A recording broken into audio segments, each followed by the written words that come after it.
next question. Shalom Kudalav, question about jewelry and precious stone. Mm-hmm. I heard many talking about the spiritual energy in amethyst Mm-hmm. and other precious stones. Should we avoid certain types of materials when wearing jewelry? It's a very good question. I would say it's a Kabbalistic question. So on a surface of it, there is no problem because we're not under Mazal.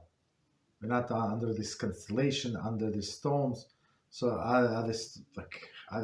can they attract stones or like things in nature? Can they attract this and that energy? They can, I think. I mean, there's no contradiction, but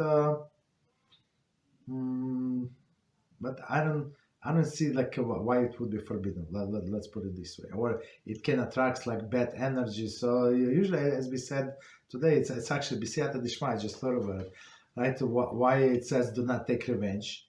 Why? Because you have to say like you understand that whatever bad happened to us, it's not because of that person. It's because of our sins. So if person is innocent, right? So if he has this stone or she has this stone, that stone, it's not going to attract the sin. So if something bad befell this, I'm not talking the person who asked. In general, somebody like it's not because of the stones, and it not because of the diamonds, and not of this what is it cubic zirconia. It's not because of that. It's because of the sins.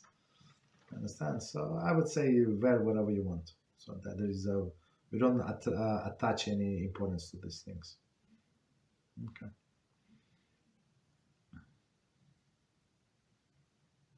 Thank you, Rabbi. You're welcome.